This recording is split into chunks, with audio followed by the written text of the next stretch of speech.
je m'appelle Lisa Prudy, je représente le groupe African Achieving the American Dream.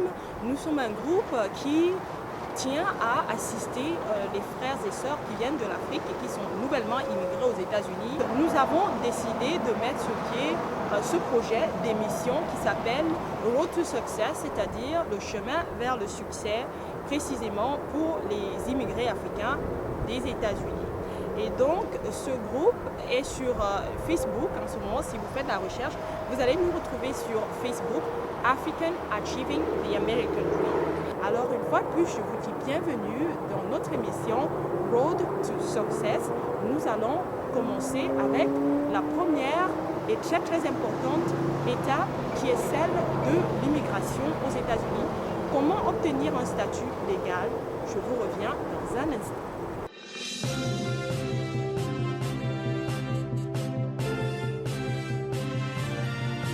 Nous sommes en ce moment dans le bureau d'une experte dans le domaine de l'immigration aux États-Unis. Il s'agit de Maître Cécile Nanchouan qui a eu l'amabilité de nous recevoir aujourd'hui et donner quelques conseils à nos frères et sœurs africains qui sont aux États-Unis et qui souhaiteraient se mettre en règle avec l'immigration.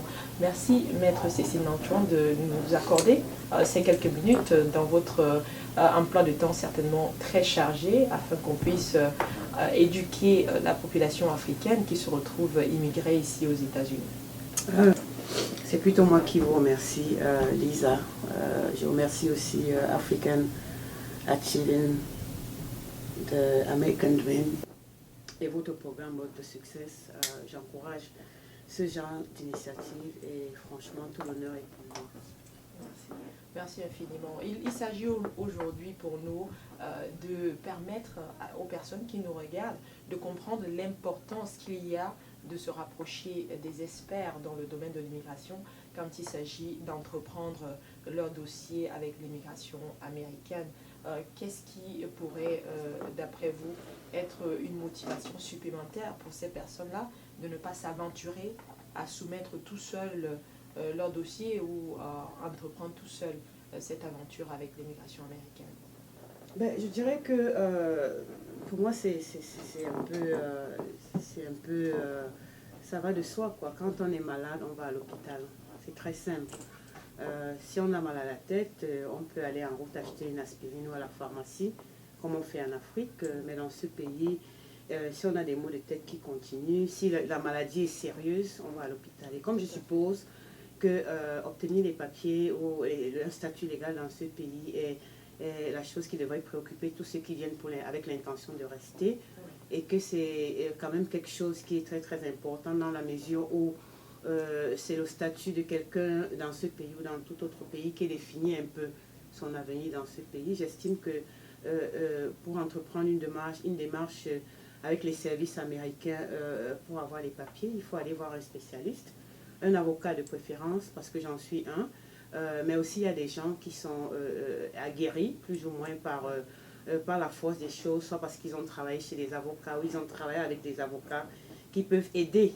Je conseille aux gens, justement, c'est là où il y a une petite nuance, je conseille aux gens d'accord, vous pouvez vous faire aider par un ami ou une connaissance qui a travaillé avec un avocat ou qui a côtoyé les avocats longtemps, mais c'est toujours bien d'avoir le point de vue d'un spécialiste en termes de diplôme. Oui. Donc quelqu'un qui est avocat. Et si jamais vous vous engagez à envoyer un dossier à l'immigration, si vous travaillez avec quelqu'un qui ne peut pas mettre son nom sur votre dossier comme ayant préparé ce dossier, il faut déjà vous poser des questions. En général, les avocats le font. Donc ils apposent leur signature sur votre dossier. Ça les engage en tant qu'avocats. Certains consultants ou ceux qui ont travaillé avec les avocats ou qui ont côtoyé les avocats ou même qui vous ont tout simplement aidé à faire votre dossier devraient avoir quand même un peu d'honnêteté de mettre le nom sur le dossier comme la personne qui a soit interprété, soit participé à la confection du dossier. Oui. Ça, c'est très important et c'est un principe qui s'applique, ne serait-ce que ce soit pour la préparation d'un dossier d'avocat, que ce soit la préparation d'un dossier de taxes, oui, d'impôts avec les impôts, oui, et même à l'hôpital, parce qu'à la fin, s'il y a un problème ou une erreur, ce serait quand même bizarre que vous ayez fait l'erreur sur votre date de naissance ou sur votre ville de naissance, alors que ce n'est pas vous qui avez fait le dossier. Si vous aviez mis au départ que ce n'est pas moi qui ai fait le dossier, c'est XYZ qui m'a aidé à traduire, à ce moment-là, vous pouvez dire que, ah, tiens, il y a eu un défaut au niveau de la traduction parce que c'est monsieur tel qui a fait la traduction. Donc, c'était la longue réponse à votre question. La courte réponse est que oui, il faut s'entourer d'un spécialiste quand il faut faire un dossier d'immigration. Parce que c'est important d'avoir les papiers. Oui, c'est très important d'avoir les papiers et je voudrais noter ici à l'attention des téléspectateurs que c'est un processus quelquefois qui peut être long et harassant. Déjà, vivre dans un pays qui est nouveau, c'est déjà très difficile parce qu'il faut s'accommoder à la vie dans ce pays-là. Mais en plus, quand on a la pression de ne pas être en statut légal, c'est encore plus difficile psychologiquement. Donc, le fait déjà de s'accompagner d'un expert vous enlève ce poids psychologique que vous avez, cette peur, cette crainte de mal faire les choses. Et il faut le dire, quand les choses ne sont pas bien faites, ça peut absolument prolonger le processus, je suppose. Bien sûr, ça va prolonger le processus, ça va intensifier le stress, ça va compliquer les choses de façon exponentielle. Parce que, écoutez, une demande une requête ou une demande au gouvernement américain pour avoir les papiers, ça commence au point A, ça se termine à la fin du cursus judiciaire, c'est-à-dire après que toutes les voies de recours ont été épuisées. Mais en général, c'est ce que vous avez fourni au départ comme dossier qui est pris en considération. Donc si au départ, il y a déjà une grosse bévue, une erreur multidimensionnelle, il y aura un effet backlash, si vous voulez. Un effet qui va pas être facile à gérer, ou à rattraper. Voilà. Par exemple, s'il y a des documents manquants, parce que pour une personne qui fait une demande, par exemple, d'asile, ou bien qui fait même une demande des papiers sur la base du mariage, il y a des documents qui sont requis, et quand on est accompagné d'un expert, on est plus à l'aise quand on a ces documents, parce qu'il suffit qu'un des documents manque pour qu'on reçoive une lettre et que ça retarde tout le processus. Voilà, déjà, si le formulaire n'est pas bien rempli, il vous est renvoyé. Voilà. Il vous est renvoyé avec une lettre en anglais que vous n'allez certainement pas comprendre. Donc, il faut aller revoir le même cousin qui vous a aidé à partir de son sous-sol pour qu'il lise la lettre. Il faut que ce cousin-là ne soit pas au Texas où il travaille normalement, qu'il soit sur place avec vous. Cette lettre va en général vous donner un délai pour retourner le dossier. Entre-temps, le temps passe. Bon, ça, c'est pour les petites erreurs sur le formulaire. Si le dossier est accepté, qu'il manque un acte de naissance ou une photo, etc., etc., l'immigration va vous envoyer une lettre pour vous demander d'ajouter cette pièce. Mais déjà, ça va vous bouffer quelques temps en plus. Donc, entre-temps, si vous attendez, par exemple, dans le cas des green cards par le mariage, si vous attendez peut-être votre permis de travail 2 mois après la soumission de dossier, vous l'aurez après 5 mois, etc., etc. Donc, en fait, les gens disent que c'est un investissement coûteux, les avocats, mais le sacrifice vaut la peine. Hein. À la fin, ce qu'on fait comme économiser en termes de maux de tête et de tension artérielle, ça n'a pas de prix. Je suis absolument d'accord. Et de manière pratique, Maître Cécile, nous avons affaire à une population, une communauté qui généralement a l'habitude de dire aux personnes qui viennent d'arriver, voilà, vous avez 2 options pour vous mettre en statut légal aux États-Unis. C'est soit vous vous mariez à une personne qui a la nationalité américaine, même si cette personne est d'origine africaine ou pas, ou alors vous faites une demande d'asile. Mais il me semble bien qu'il y a beaucoup d'autres sous-catégories, même quand on parle de l'asile. Et en dehors de l'asile et du mariage, il y a encore de multiples autres catégories. Est-ce que vous voulez bien clarifier cela pour qu'on comprenne l'avantage qu'on aurait de manière spécifique, donc, à se rapprocher d'un expert pour présenter son cas spécifique, sachant que les cas d'immigration peuvent se suivre mais ne se ressemblent pas? Très bonne question, Lisa. En fait, il y a plusieurs façons d'avoir les papiers aux États-Unis. Il y a des façons qui impliquent les procédures qui sont commencées quand on est sur place et celles qu'on peut commencer quand on est hors des États-Unis, c'est-à-dire encore dans son pays de résidence. Voilà, vous savez très bien qu'il y a des visas étudiants qui vous permettent d'avoir un visa F1, qui vous permet de venir ici faire vos études. Et tant que vous continuez à aller à l'école, vous n'avez vraiment pas de problème avec l'immigration. Ça, c'est pour ceux qui n'ont pas l'intention d'immigrer. Maintenant, pour ceux qui ont l'intention de vivre ici, il y a d'autres visas aussi. Il y a des sponsors Vous pouvez vous faire sponsoriser par un employeur, par exemple. Vous pouvez faire une demande de visa à l'immigration américaine basée sur les capacités exceptionnelles que vous présentez, parce qu'il y a une catégorie de visas, je pense que c'est les visas O, qu'on octroie à ceux qui sont des personnes, comme on dit en anglais, of exceptional capacity. Ça peut être quelqu'un qui a un PhD, un doctorat, par exemple en sciences, ou quelqu'un qui va apporter quelque chose à ce pays sur le plan académique, ou sur le plan culturel, ou sur le plan de la science. Ça peut être un chanteur reconnu, renommé, d'abord reconnu au niveau de son pays, c'est-à-dire une autorité nationale et peut-être internationale. De nos jours, c'est quand même relativement facile d'atteindre une autorité internationale puisqu'il y a les médias sociaux qui permettent de... Voilà. Donc, vous rencontrez un avocat, vous qui êtes chanteuse au Cameroun, oui, je m'appelle Lady Ponce, je vais vivre aux États-Unis. Ok, je dis Lady Ponce, apporte-moi tes CD, tous les awards que tu as reçus, des photos, ta carte d'identité, enfin, je vais dire ton passeport, ton acte de naissance, etc., etc., le nom de tes enfants et de ton mari.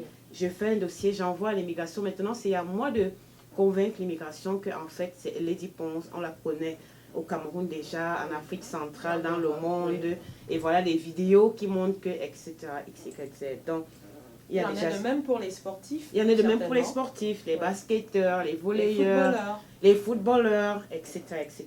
Donc, il y a aussi les sponsors par les employeurs ou par les clubs, etc. Bon, disons, ça, c'est une procédure qui est moins courante parce que ce n'est pas tout le monde qui a des capacités ou la notoriété que ce genre de visa demande.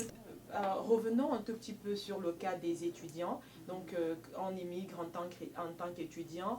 Est-ce qu'il y a une possibilité après donc, de transférer ou d'ajuster ce statut et obtenir un statut de résident permanent? C'est le cas d'un des professeurs qui a été notre invité précédemment, le professeur Martial Lonla, qui est venu comme étudiant en master, mais qui finalement aujourd'hui est détenteur d'une carte verte aux États-Unis. Certainement parce que, sans connaître les particularités du cas du professeur Martial, certainement parce qu'il a été sponsorisé, soit par son université, parce que l'université a été séduite par ses capacités intellectuelles, et qu'il a certainement travaillé pour cette université dans le cadre de ses études. Tout à fait. Donc, une espèce de work study, si je peux appeler ça comme ça.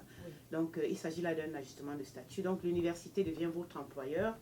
Je suppose que l'université a fait une pétition en tant qu'employeur ou bien tout simplement un dossier comme quelqu'un qui avait des capacités exceptionnelles et puis ça se joue entre l'employeur ou le sponsor ou l'université et l'immigration.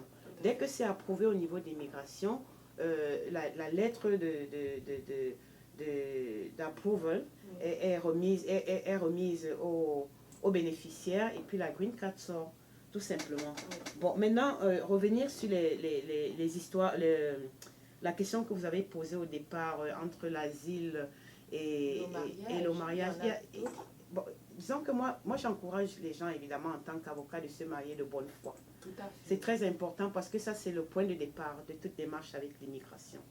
Écoutez, moi, personnellement, quand les gens entrent dans mon bureau, nous ne sommes pas des enquêteurs.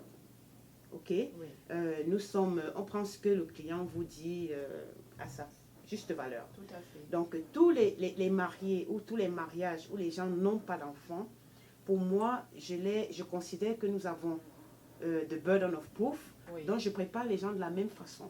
Je n'ai pas besoin de savoir si vous avez épousé votre cousin ou bien votre voisin ou si c'est un vrai mariage. Ça n'intéresse pas l'avocat. Ce qui intéresse l'avocat, c'est ce que vous lui apportez comme preuve. Vous me comprenez? Donc, déjà, la preuve, ce n'est pas l'acte de mariage. Écoutez, ne venez pas avec juste l'acte de mariage, ce n'est pas ça la preuve. La preuve, c'est la preuve de la cohabitation. Quand les gens sont mariés, ils sont dans la même maison, ils payent les mêmes factures, les factures vont à la même adresse, ils ont un compte bancaire commun, même si chacun a son compte bancaire à côté, il y a quand même un compte pour les factures régulières, ils passent du temps ensemble, ils ont des photos ensemble, ils se connaissent.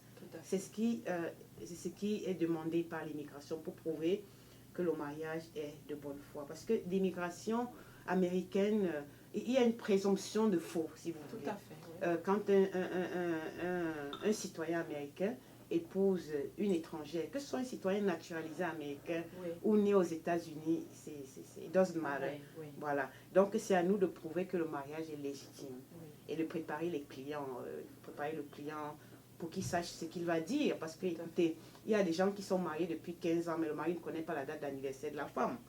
Voilà. Donc ça arrive. Oui. Donc, mais par contre, les Blancs, ça n'arrive pas aux États-Unis parce que, Oui. vous prenez, C'est chez nous en important. Afrique, donc, pour le mariage, c'est ça. Oui, et pour l'asile, il me semble qu'il y a beaucoup de sous-catégories. Bien sûr, l'asile, c'est toute une science, parce que toute une science, c'est-à-dire tout un cours. Oui. Ce que je voulais dire par là, c'est que les gens parlent beaucoup d'asile politique. Et je dis toujours aux gens, parce que je connais des gens qui sont arrivés ici il y a quelques années et qui n'avaient pas vraiment de raisons politiques pour lesquelles ils sont partis du Cameroun, oui, pour lesquelles ils ne veulent pas rentrer au Cameroun, qui ont cru que les portes de l'asile leur étaient fermées.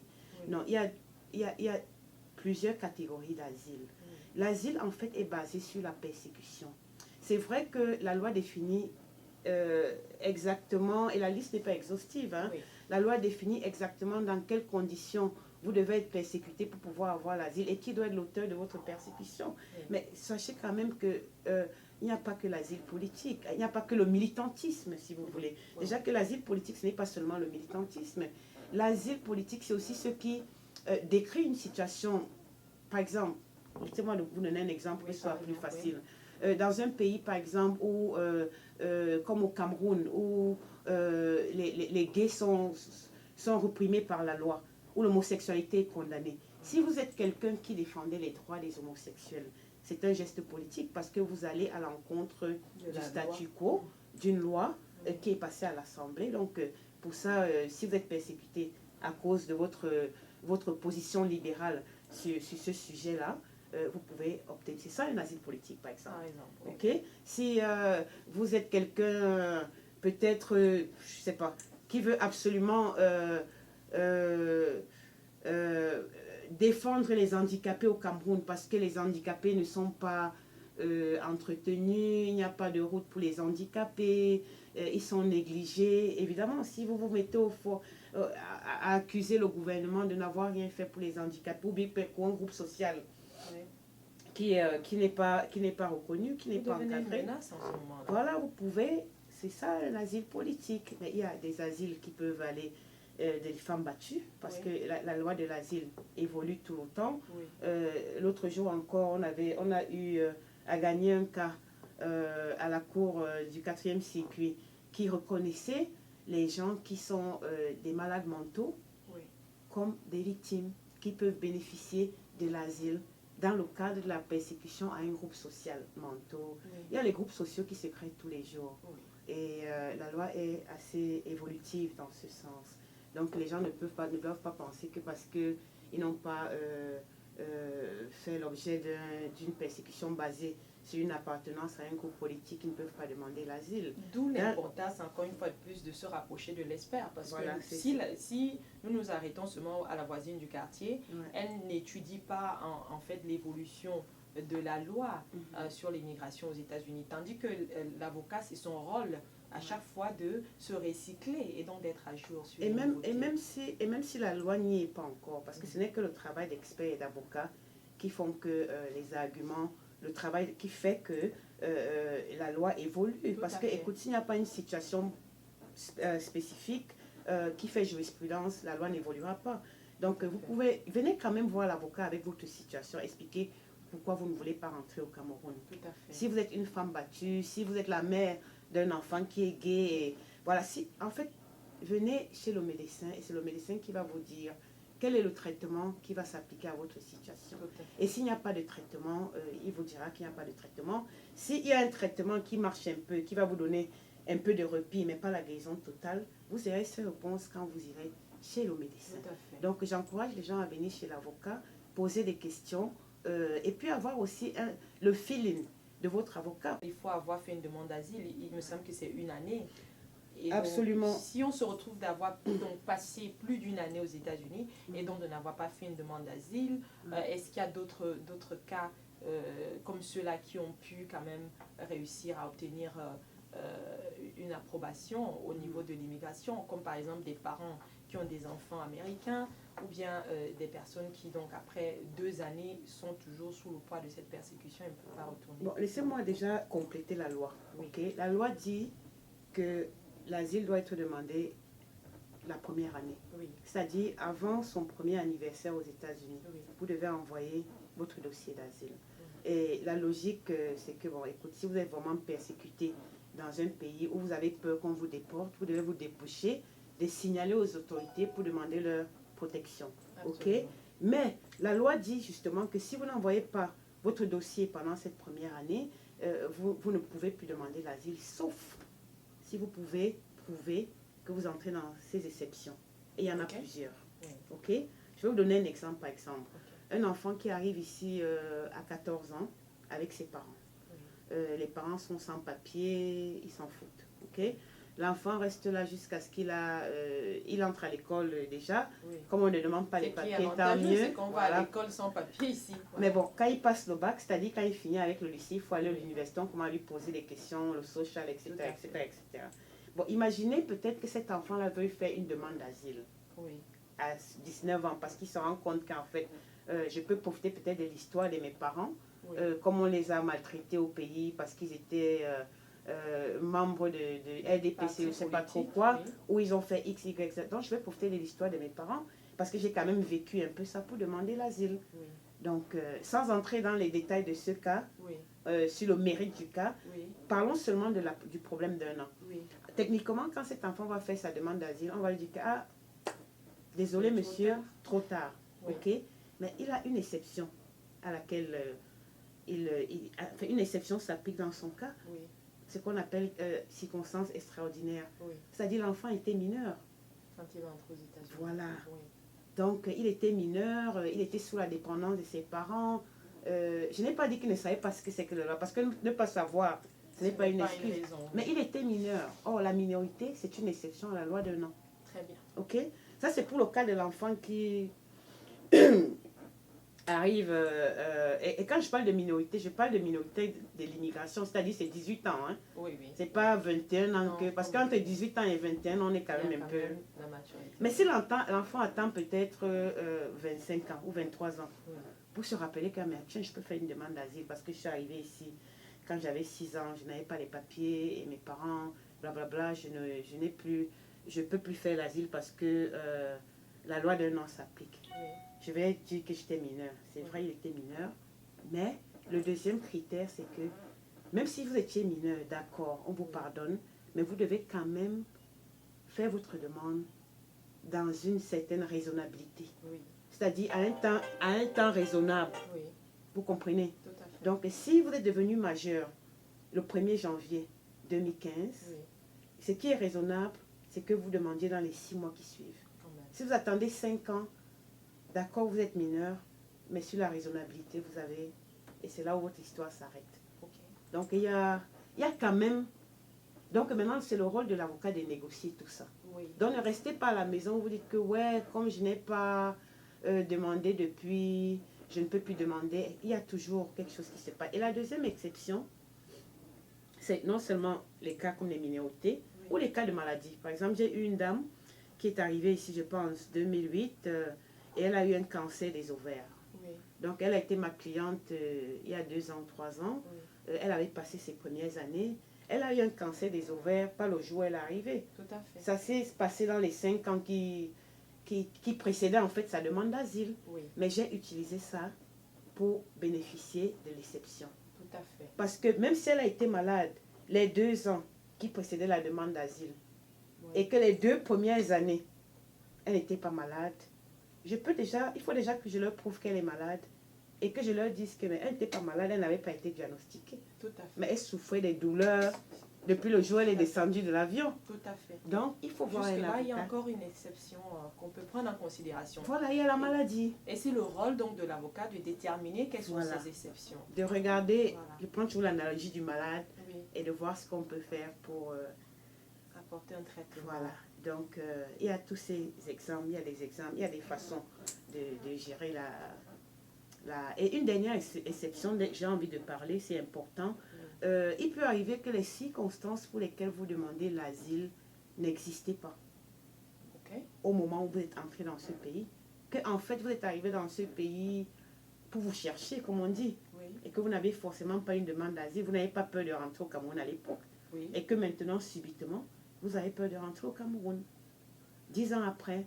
Pourquoi? Parce qu'entre-temps, votre grand frère est devenu un grand opposant et on l'a tué, par exemple. Ou il est devenu président ou président d'un parti, ou il est devenu le chef de Boko Haram, et vous avez peur que si vous rentrez, il va vous recruter de force. Ça, c'est vrai. Donc il y a des circonstances qui sont toujours, une fois de plus, à personnaliser. Donc ce n'est jamais, comme on dit... Les cas se suivent, mais ne se ressemblent pas. Chacun a son problème. Donc il faut venir voir l'avocat. Ne restez pas à la maison, vous dites que je n'ai pas les papiers, je suis découragée, etc. etc. Non. En tout cas, Maître Cécile, merci infiniment pour ces informations suffisamment détaillées. Ce qu'on retient du discours de Maître Cécile, c'est qu'un avocat joue le rôle du médecin quand vous êtes malade. Quand vous avez la possibilité de vous rendre aux États-Unis et que vous décidez d'y rester, vous avez forcément besoin d'avoir un statut légal. La meilleure personne pour vous accompagner, pour obtenir ce statut légal le plus rapidement possible et de manière personnalisée, c'est un avocat.